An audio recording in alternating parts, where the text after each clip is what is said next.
Class login form extend frame gframe. Then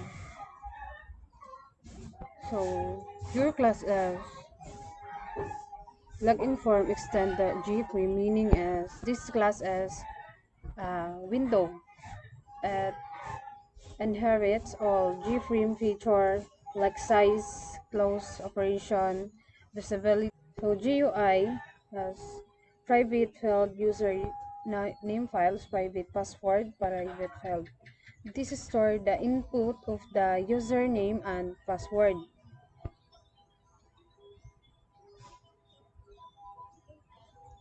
Declared at the top, so any method inside the class can use them.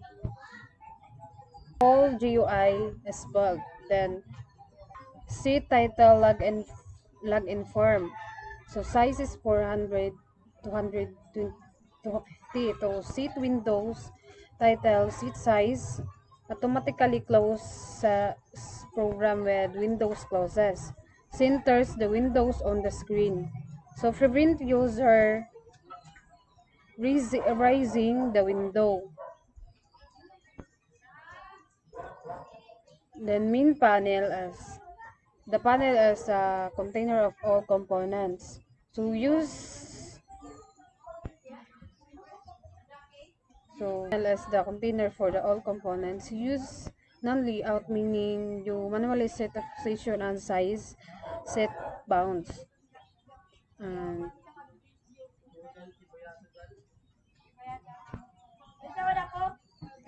so username level and field. J level is user and equals new. Show ticks user field allows user to type their username. G password field is hides the characters while typing security. Button will validate the login. The text file is username file get ticks the password.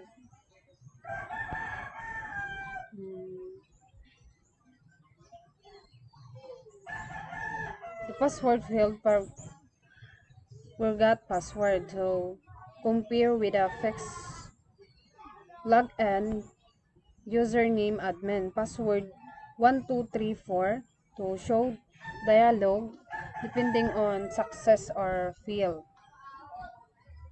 Then runs is GUI safely on the event dispatch thread to show the login window.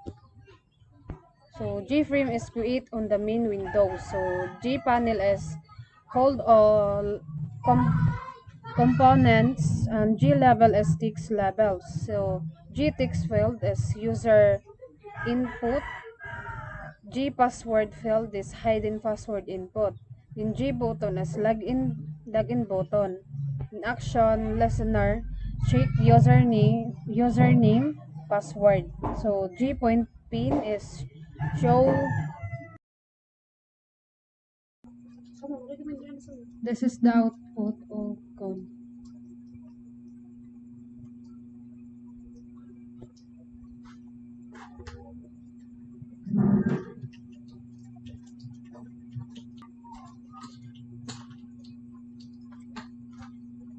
So, sa username is mag-in kita na.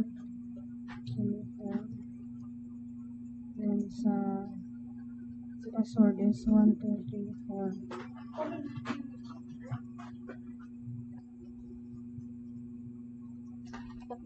So that's all.